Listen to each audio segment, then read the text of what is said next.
Assalamualaikum warahmatullahi ta'ala wabarakatuh. Bismillahirrahmanirrahim.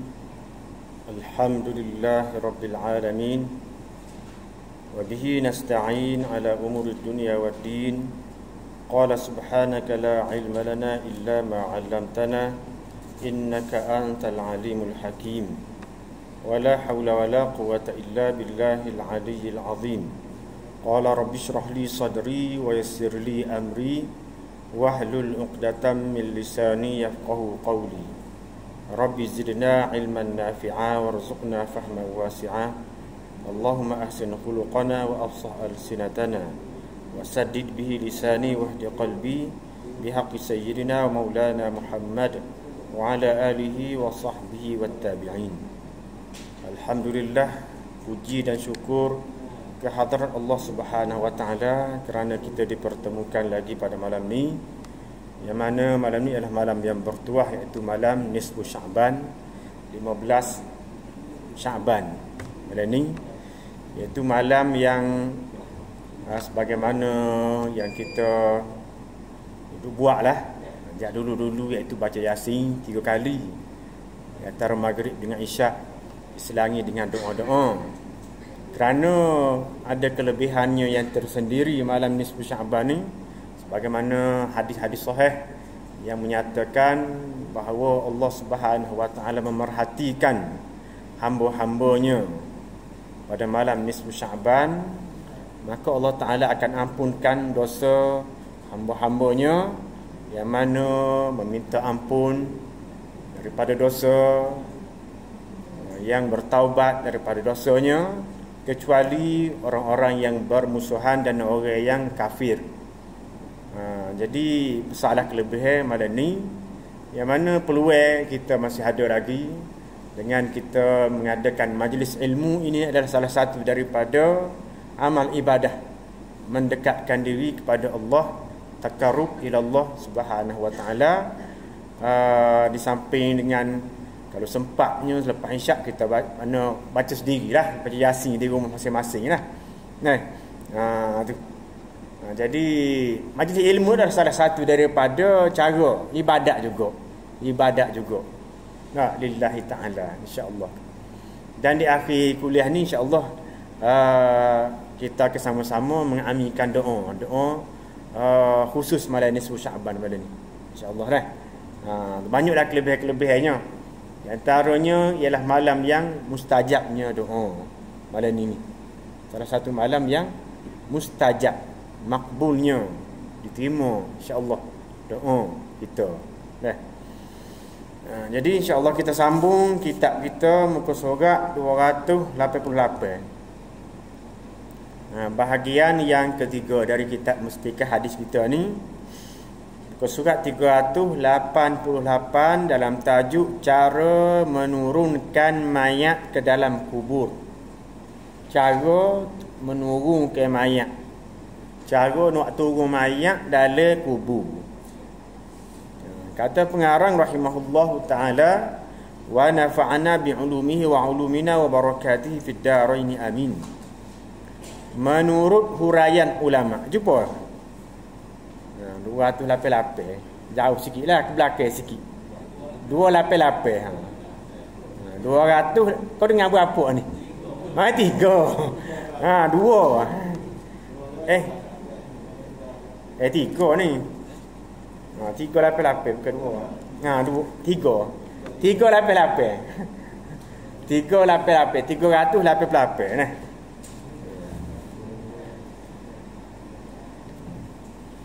Jumpa cara menurunkan mayat. Macam mana cara? Kena belajar juga. Ada cara-cara yang bila kita lakukan tu boleh pahala sunat. Pahala sunat. Menurut huraian ulama rahimahumullah, cara menurunkan mayat ke dalam kubur seperti berikut. Sebab kan kita tengok tu lah. Ni kita belajar lagu ni, cara dia kita tengok tu, kita tengok. Jadi bahawa kita tengok semua tu jadi mudah faham bila kita belajar pula. Kita tengok semua ni, mari sini asal usul dia nya. Jadi bila kita belajar, jelas lagi. Yang pertama, ada berapa semua ni? Ada 9. Siapa muka surat sebelah ni? Ini siapa ada 9 semua. Ada 9.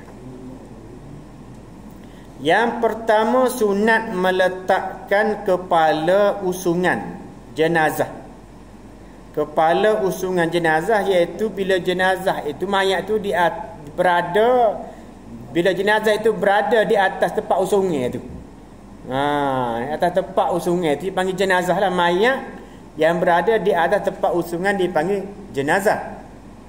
Adapun usungnya itu ialah jenazah. Bagi bawah. Jim tu bagi bawah, jenazah. Kalau jenazah mayat tu. Mayat. Mayat yang berada di atas usungan.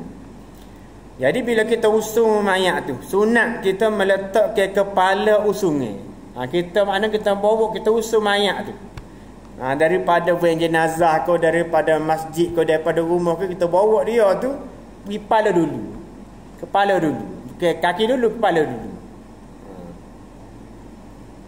Di tepi kaki kubur. Di tepi kaki maknanya, kalau kata sinilah tanah kubur lah kita kata dah.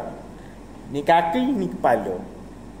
Kaki berada sebelah hulu, kepala sebelah hilir. Jadi kita main mayat ke sana, mari ikut ni. Tapi mari ikut ni pun tak apa, lepas tu kena pergi pula. Pusing lah. Pusing mana kepala tu berada di kaki. Kepala tu nak mari tu.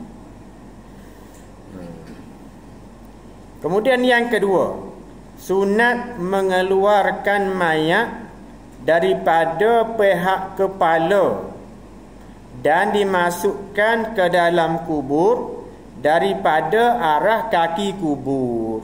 Jadi kita pun di tengah di atas pengusung tu, ataupun letak bawah pengusung tu dengan mayat tu jenazah tu.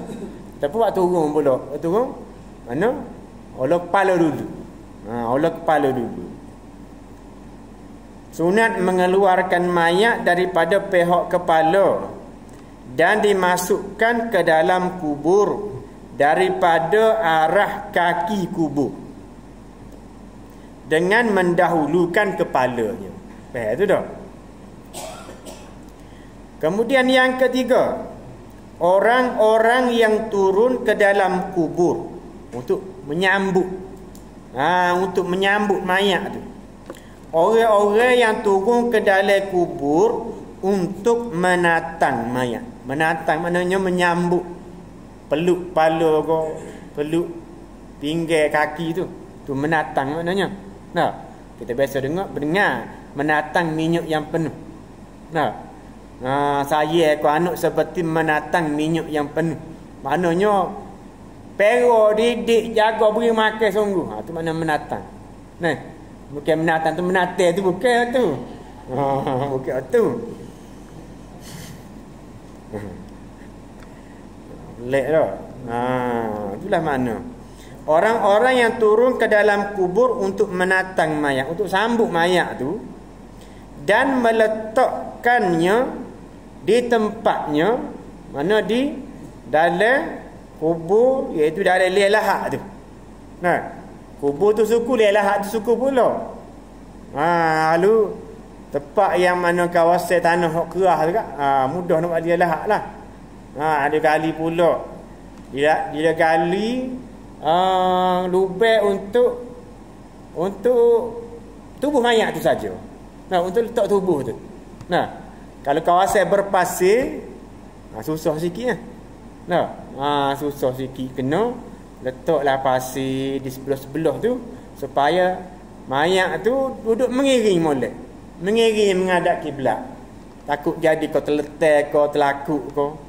Tu. Dan meletakkannya di tempatnya. Lagu mana disunat ke orang-orang yang turun tu seramai 3 orang. Sebanyak 3 orang. Dan disunatkan orang lelaki sahaja berada di dalam tu. Kerana orang lelaki ni sebuah dia kuat lah, gagah lah maknanya. Orang lelaki tu pula orang muda-muda lah, orang kuat.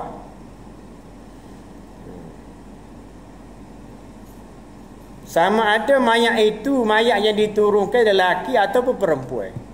Ini 3 orang duduk dalam tu. 3 orang dalam kubur tu untuk sambut mayat daripada atas. Kemudian mereka tu pula, 3 orang tu, mereka dikehendaki, orang yang dikehendaki berada dalam kubur itu daripada kerabat si mati yang dekat. Boleh waruh ko kalau pok mati anak. Kalau anak tino saja, mana adik-beradik pok tu. Kalau adik-beradik tak ada, pok saudara. Anak saudara. Tu. Daripada kerabat si mati yang dekat. Kerana mereka diutamakan oleh syarak. Mereka yang lebih diutamakan lagi lah. Tu. Untuk cara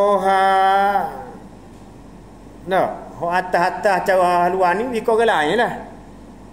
Ikut orang lain. Jadi orang utama, orang perapat, orang dekat dengan si mati tu biar duduk dalam kubur tu.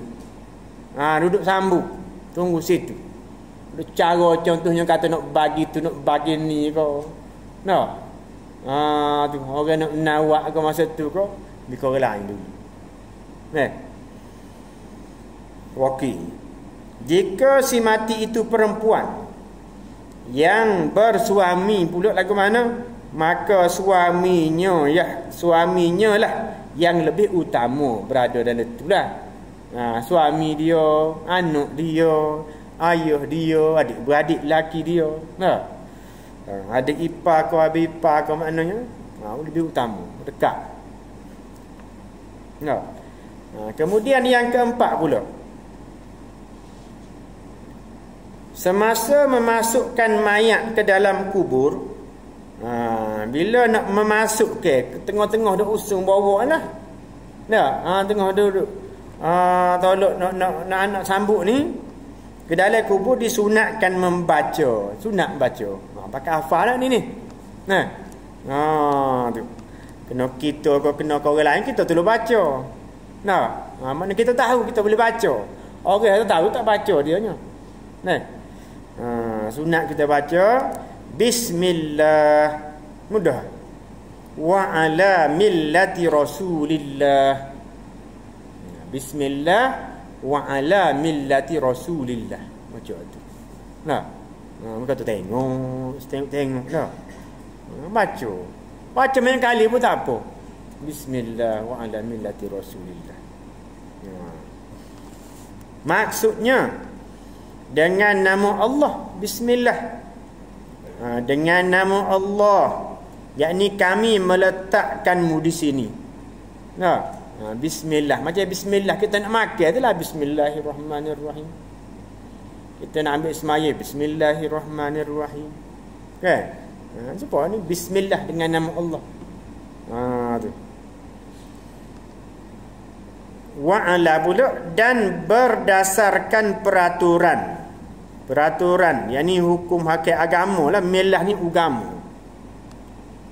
Dan berdasarkan peraturan dan hukum-hukum agama Islam mana yang disampaikan oleh Rasulullah sallallahu alaihi wasallam. Itu makna wa ala millati Rasulillah, di atas agama Rasulullah. Kalau kita terjemah betul sahihnya, betul agama Rasulullah, bukan agama Allah kau. Tu maka pengarah kita tambah lagi, so jelas lagi, takut salah faham kan. Tu yang mana kami serahkanmu kepada Allah yang melimpah-limpah rahmatnya.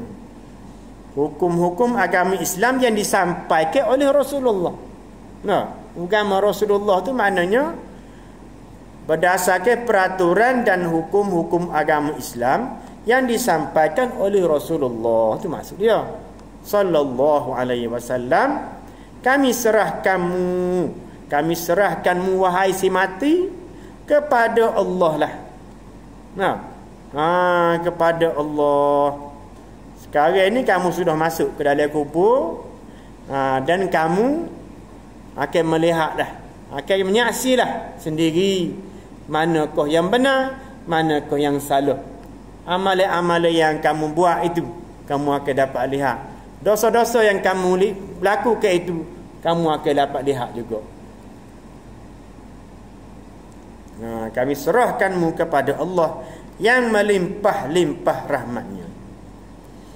Jadi tuan-tuan, berkenaan dengan baca ini ya, mari daripada mana?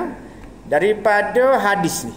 Hadis yang berikut ini iaitu hadis yang ke 239 ni. Hadis yang berbunyi an Ibni Umar radhiyallahu anhuma anin Nabi sallallahu alaihi wasallam qala idza wada'tum mautakum fil quburi faqulu bismillah wa ala millati rasulillah. Hadis rawahu Imam Ahmad wa ghairuh. Hadis ni hadis riwayat Imam Ahmad Ibnu Hanbal, imam pelopor ketua mazhab Hanbali. Daripada Ibnu Umar radhiyallahu anhuma, maksudnya daripada Nabi Muhammad sallallahu alaihi wasallam sabdanya, apabila kamu meletakkan mayat orang-orang kamu, iaitu mayat saudara-saudara kamu lah yang mati itu di dalam kubur, maka bacalah oleh kamu bismillah wa ala millati rasulillah. Kemudian berkenaan bacaan-bacaan lagi. Bacaan-bacaan bila ni masuk ke mayat ke dalam kubur tu. Ni keuntungan kepada si mati. Dan juga keuntungan kepada kita yang membaca doa kepada si mati. Kita baca doa tu boleh pahala. Boleh pahala. Bukan saja-saja. Boleh pahala. Dalam hadis yang lain diterangkan bahawa semasa meletakkan mayat Ummi Kalthum. Siapa yang Ummi Kalthum? Puteri Nabi sallallahu alaihi wasallam. Anak perempuan Nabi. Anak Nabi dah. Sallallahu alaihi wasallam ke dalam kuburnya, maka baginda sallallahu alaihi wasallam membaca ayat Al-Quran ini. Ayat apa ni? Ayat dari surah Toha. Ayat ke berapa? Ayat yang ke-55. Ayat yang ke-55 dari surah Toha. Apa dia? Minha khalaqnakum. Wa fiha nu'idukum. Wa minha nukhrijukum taratan ukhra. Ingat mudah dah. Minha khalaqnakum wa fiha nu'idukum wa minha nukhrijukum taratan ukhra. Artinya firman Allah Ta'ala, daripada bumilah kami menciptakan kamu. Daripada bumi, daripada tanah kita diciptakan. Tok nenek kita Nabi Adam alaihissalam diciptakan daripada tanah. Wa khalaqtahu min tin. Dia dijadikan daripada tanah. Kata iblis, khalaqtani min nar. Aku dijadikan daripada api. Dia Adam dijadikan daripada tanah. Mana boleh aku sujud kepada dia, hormat kepadanya, kata. Jadi kita dijadikan daripada tanah. Daripada bumilah kami menciptakan kamu, dan ke dalamnya bumi kami akan mengembalikan kamu. Kamu akan ditanah ke dalam bumi. Dan daripada bumi itu pula kami akan mengeluarkan kamu sekali lagi bila tiupan sangkakala yang kedua atau yang ketiga. Kerana ada riwayat tu. Bila ditiup sangkakala yang kedua ataupun yang ketiga, maka manusia pun menjadi benih-benih pun subur, tumbuhlah. Tumbuh. Roh tu cari benih masing-masing di dalam kubur. Kemudian jadi tumbuh supur tumbuh-tumbuhan. Merekohlah tanah kubur tu, maka keluarlah kita daripada kubur tu. Tu makna wa minha nukhrijukum, dan daripada tanah kubur itulah kamu akan dikeluarkan sekali lagi. Untuk penentuan kesudahan syurga ataupun neraka. Ini Nabi baca. Kemudian baginda sallallahu alaihi wasallam membaca. Ni. Ni baca supaya tadi juga tambah lagi sikit. Bismillah wa fi sabilillah wa ala millati rasulillah. Tambah tengah wa fi sabilillah. Boleh juga ni. Hak masyhurnya dalam kitab-kitab Jawi mana bismillah wa ala millati rasulillah. Ni kita jumpa pula malam ni ada satu lagi baca wa fi sabilillah pula. Tambah tengah.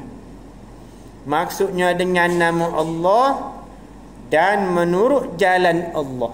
Fi sabilillah tu menurut jalan Allah serta berdasarkan ajaran Islam yang disampaikan oleh Rasulullah sallallahu alaihi wasallam. Ni baca ni. InsyaAllah kita nak susahkan juga malam ni, jadi cepatlah sikitnya. Tu. Sampai ke 9. Yang kelima cara menurunkan mayat ni dalam bahagian ni lagi sunat. Sunat menaungi kubur. Macam kita ada kubur-kubur tempat kita ni dia buat wakaf. Wakaf hak boleh bergerak tu. Buat dengan besi lah maknanya. Zain besi tu kan. Bawa usung pergi. Bila ada orang mati nak gali kan, dia letak lalu situ. Jadi tujuannya orang hak gali tu pun tak panas. Tak gali bawah tanah, tak gali bawah mana, tak gali kubur bawah cahaya tari, panas tari tu. Letak situ. Kemudian mayat-mayat pula pakai aduh lalu dah situ. Sunat menaungi kubur dengan kain lebar. Kain yang lebar lah nak suruh teduh semasa menanam mayat. Macam kita tu wakaf lah. Tak wakaf kan. Wakaf boleh usung tu lah. Bukan wakaf ada tempat duduk tu, berat tu. Bukan wakaf tu. Sama ada mayat lelaki ataupun perempuan. Dan sunat muakkadah, sunat yang amat dituntut jika ia mayat perempuan ataupun mayat khunsa. Cuba pula khunsa. Banyak kali dah khunsa ni. Khunsa ni seorang yang lahir ada dua anak. Laki pun ada, puan pun ada. Tu khunsa. Itu lebih sunat muakkadah lah. Kalau ada maknanya dinaungi lah. Dengan itu wakah lah maknanya. Ataupun ada setengah tu payung ada juga. Payung besar kan. Pegang payung. Betul payung. Masa usung tu pun tak payung juga. Dalam tu dah, dalam tempat pengusungan dah tu. Ini berdasarkan hadis. Hadis mana? Riwayat Baihaqi daripada Ibnu Abbas radhiyallahu anhuma. Ada hadisnya, dia tak sebut sinilah. Ada nota kaki belakang ni. Ada. Boleh buka belakang ni. Yang keenam pula. Sunat meletakkan mayat di dalam kubur dalam keadaan mengiring. Wajib ni. Kena letak mengiring sebab nak menghadap kiblat tu. Tukarlah sunat tu kepada wajib. Sebab ma la yatimul wajib illa bi fahuwal wajib. Untuk menyempurnakan wajib maka hukumnya wajib. Sebagaimana wajib kita membasuh tangan hingga ke siku. Siku pun kena basuh juga. Siku tu. Pasal kita nak itu hak dia baik juga. Takutnya tak rata pepih apa lebih. Ini lebih tu. Walaupun lebih tu sunat, siku tu kena juga. Jadi wajib meletakkan Wajib meletakkan mayat di dalam kubur dalam keadaan mengiring di atas lambung kanannya. Di atas lambung kanan ngadap kiblat. Itulah. Serta wajib menghadap ke dia ke arah kiblat, sebab nak suruh menghadap kiblat itulah. Katakanlah tak menghadap kiblat, salahlah, tak ada erti. Bila tahu, wajib kena gali semula, betul mula arah kiblat. Wajib. Yang ketujuh, sunat lagi kata. Tengok dulu. Sunat melekatkan mukanya dan kedua kakinya ke dinding liang lahat, serta dibongkokkan sedikit badannya supaya tidak tertiarap, tak neraklah. Kemudian disandar ke belakangnya dengan batu atau buku-buku tanah keras supaya tidak terlentang, dan dialas ke kepalanya dengan batu atau tanah. Kalau ada setengah-setengah tempat sini tanah keras kalau tanah pasir juga. Pasir juga ni. Pasir juga kan mana payah nak buat lihat tu. Jadi kena tahanlah. Tahan dengan pasir, supaya mayat tu ngadap ke arah kiblat.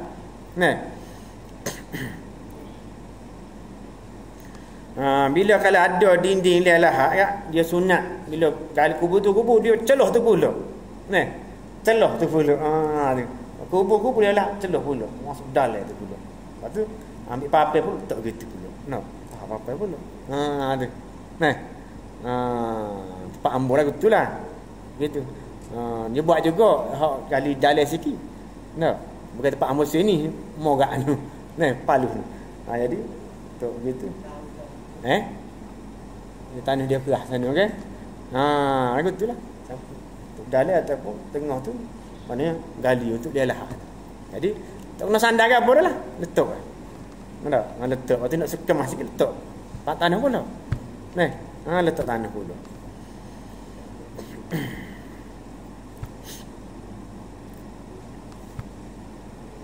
Kemudian hendaklah dibuka ikatan kain kafan itu dan diselok daripada pipi kanannya. Pipi kanan ni lah. Buka pipi ni, serta ditemukan pipinya dengan tanah supaya si mati berada dalam keadaan merendah diri. Jadi kalau macam batal lah kita kata tu. Bila kalau buat dia lahat tu, kita buat lorong ataupun untuk tubuh dia tu. Lepas tu di kepala tu pula pipi dia naik sikit. Kemudian buka ikatan dia tu supaya pipi dia tu melekat di tanah ataupun pasir. Macam tu. Yang ketujuh. Yang ke-8,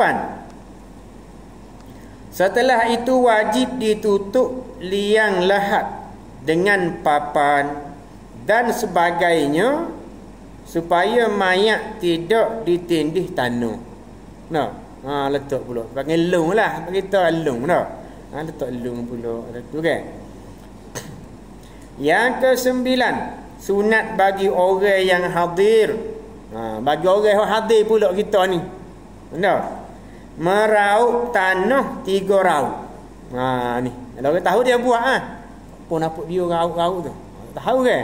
Malam ni kita tahu raup ni. Pasal terteraup ni kan? Tak tahu tu lah maknanya. Tahu dah. Dan menjatuhkannya ke dalam kubur di pihak kepala kita pun jatuhlah. Apa tak comel tau. Tapi perbuatan Nabi lagu tu lah. Tak apa kita nak Allah pun tak apa. Pada orang yang duduk bawah tu, ambil tanah. Kita raup, baca. Apa dia nak baca tu? Tengok depan nak baca apa tu.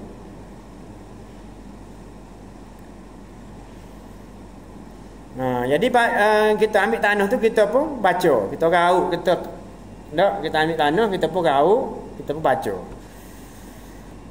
Serta membaca pada raup yang pertama, minha khalaqnakum. Baca tadi itulah. Ketika kematian Ummi Kalsum puteri Rasulullah tu, pada raup yang pertama baca minha khalaqnakum. Kita buat jatuh kena di mana? Dekat kepala dia tu. Jatuh dekat kepala dia. Dan pada raup yang kedua pula wa fiha nu'idukum. Ada. Ambil baca wa fiha nu'idukum. Baca si. Jatuh pula. Manakala pada raub yang ketiga wa minha nukhrijukum taratan ukhra. Ini pula wa minha nukhrijukum taratan ukhra. Perbuatan yang tersebut sungguh pun tidak diterangkan hikmah. Apa ke hikmah tak diterangkan? Dan tidak diterangkan tujuannya seperti setengah-setengah perintah syarak yang lain lah. Apa kita semaya kena ambil semaya? Ambil semaya pula kalau katalah kecil ke, ketuk ke, tidak kata pun suruh basuh di ketuk tu. Tapi suruh ambil semaya. Kenapa? Macam ni jugalah.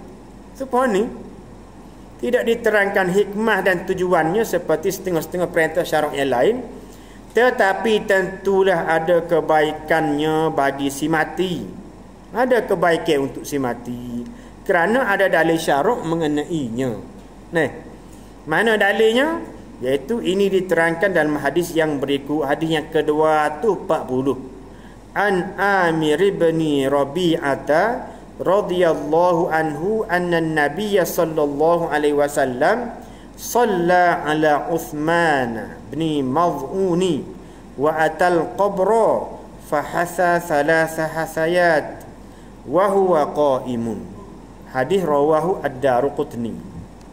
Maksudnya daripada Amir bin Rabi'ah radhiyallahu anhu bahawa Nabi Muhammad sallallahu alaihi wasallam telah menyembahyangkan mayat Uthman bin Maz'un.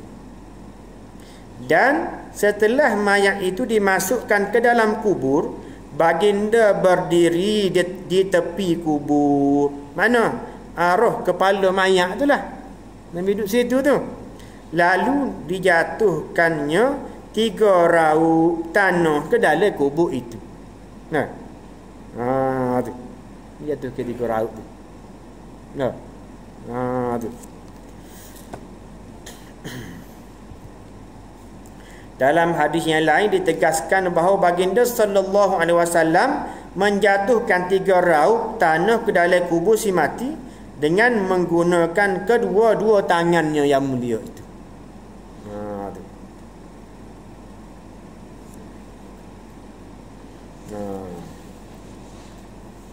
Yang ke 10 lagi. Bukan 9 dia, 10. Tak nampak 10 tadi tu. Pasal itu lah. Yang ke 10. Cara menurunkan jenazah dari kubur lagi. Yang ke 10.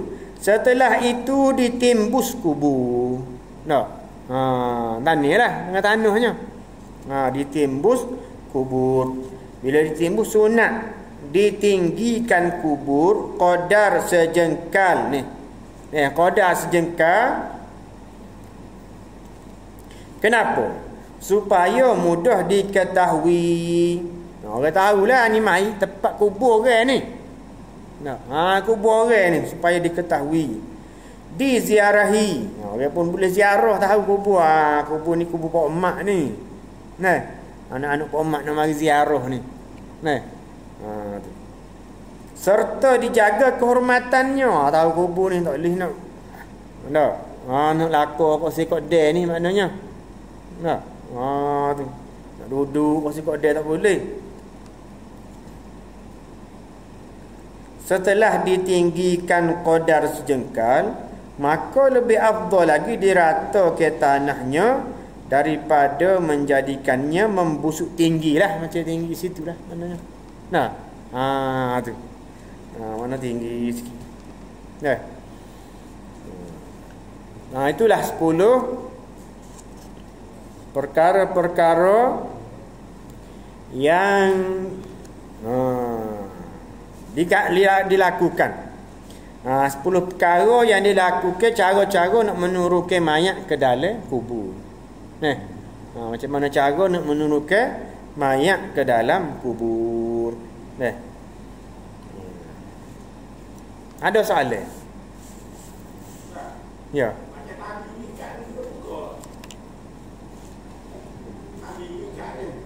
Tali ngikat buka ke ada? Biasa tengok, ke buka apa tu? Buah kain lah. Tu. Kain-kain hok ikat tu pun buai belakang lah. Kain sarung ke apa kan? Kain plekak kain lepas ke apa, buka dah.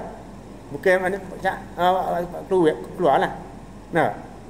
Tinggal kain kafe dia. Kemudian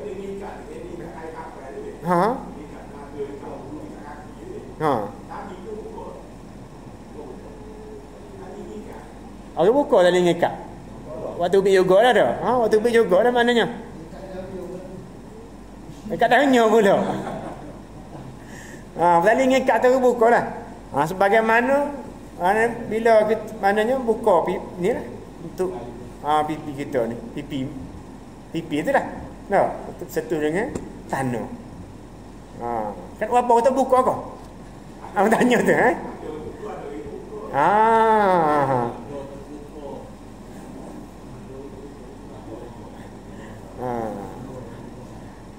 sebab yang kata ada ke buka, ada tak buka.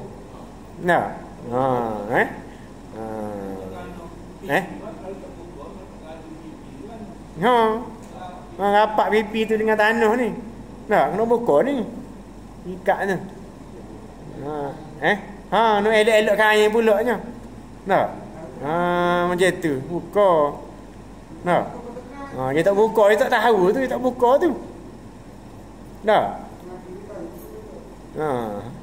Kalau biasa tengok, okey. Mana? Tanah tu kan?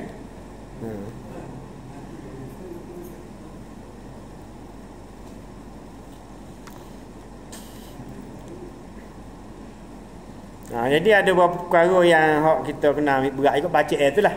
Bismillah wa ala millati Rasulillah. Dia ingatlah maknanya. Kemudian baca ketika meraut tanah tu, minha khalaqnakum wa fiha nu'idukum wa minha nukhrijukum taratan ukhra. Baca tu. Kita pun raut tu pun baca tanah. Kita pun letak kepala. Allah. Boleh hafal tu.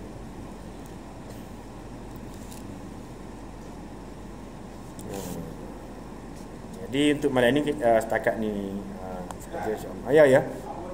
Masa musim kubur. Hamus. Kita banyak kita tak milih atau apa mana. Apa air buatnya air. Dia boleh. Ya.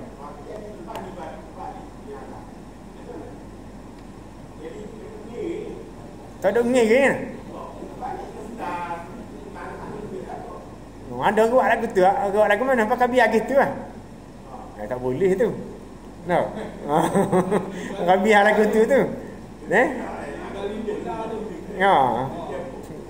Jadi dia tidak menghadap kiblat. Jadi bila dia buat lagu tu kena cedek dengan pun air. Pun naik air lah. Pun isi air.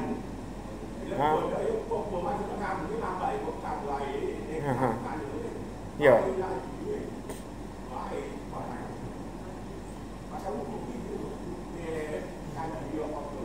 Letak kayu lah. Tak kayu tak apa, lekat lah tu. Letak kayu tu kan maknanya sama betul sama dengan badan si mayat tu, letak kayu tu, papel tu. Lepas tak apa lah maknanya. Dia tak balik dah lah. Tak balik lah. Kalau air mari pun bila mari jatuh tanah tu jadi berat lah pakai kayu tu. Dia tak ganjuk dah.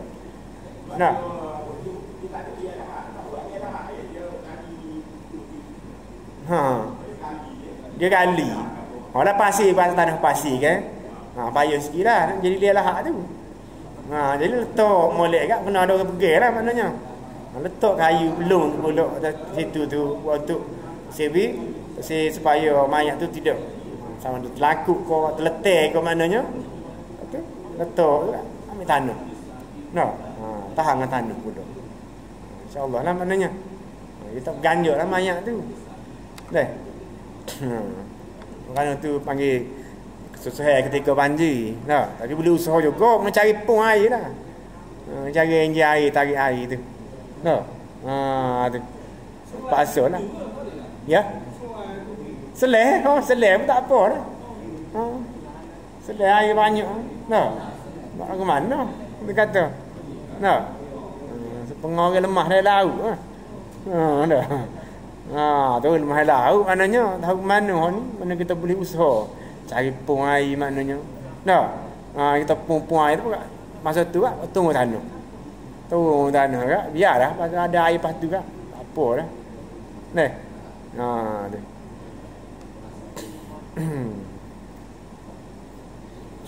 Jadi cukup dulu setakat ni untuk malam ni. Terima kasih atas perhatian dan mohon maaf di atas kekurangan yang baik dari Allah, yang lemah daripada diri kamu sendiri. Jadi kita sama-sama mengambil doa malam ni 10 Syaban ni.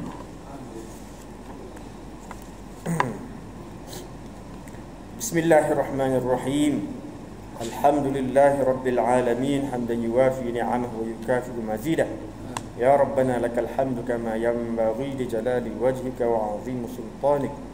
Allahumma salli ala sayyidina Muhammadin salatan tunjina biha min jami'il ahwali wal afat wa taqdi lana biha min jami'il hajat wa tutahhiruna biha min jami'is sayyi'at wa tarfa'una biha 'indaka 'ala darajat wa tuballighuna biha aqsal ghayati min jami'il khairat fil hayati wa ba'da al mamat wa ala alihi wa sahbihi wa sallim tasliman katsiran bi rahmatika ya arhamar rahimin. Allahumma ya dzal manni wa la yamunnu 'alaik, ya dzal jalali wal ikram, ya dzal tawli wal in'am, la ilaha illa anta dhahrul lajjin wa jarul mustajirin wa amanul khaifin. Allahumma in kunta katabtana 'indaka fi ummil kitabi syaqiyan أو محروما أو مطرودا أو مقترا علينا في الرزق فامحو اللهم بفضلك في أم الكتاب شقاوتنا وحرماننا وطردنا وافتقار رزقنا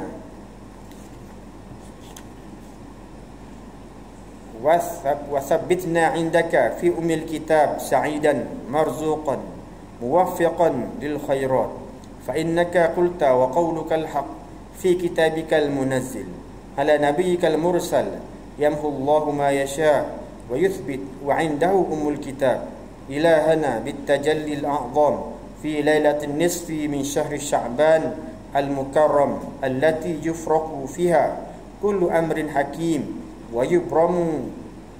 ويبرم اصرف عنا من البلاء والنقم ما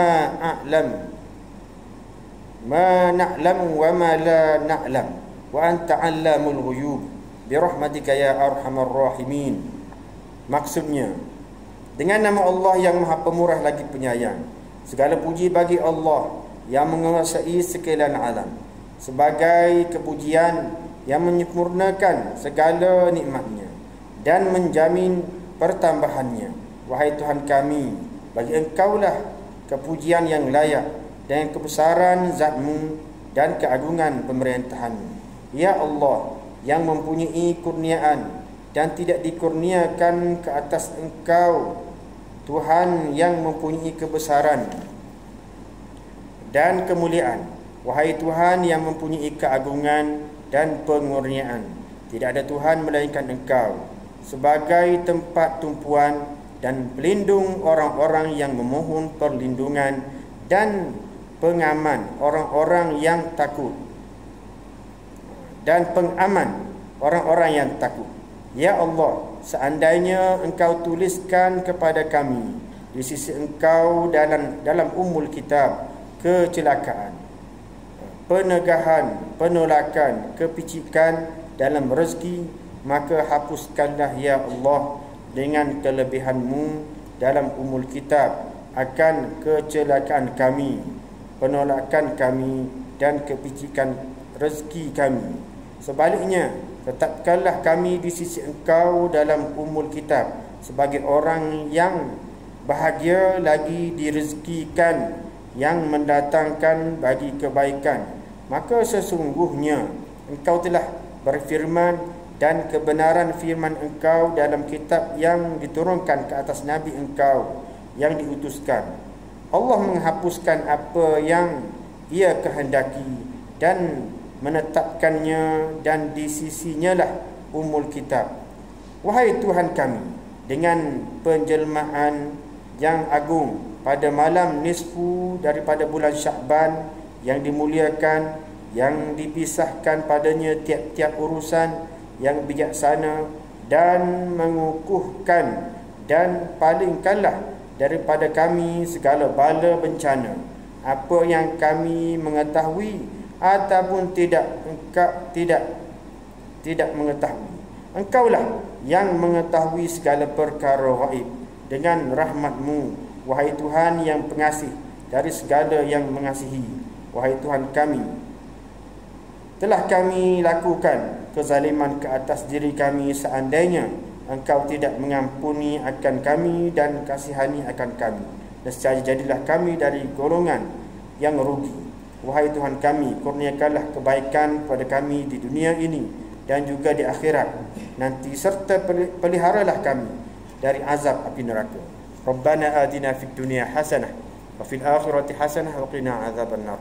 Wa sallallahu ala sayyidina Muhammad wa ala alihi wa sahbihi wa sallam. Alhamdulillah.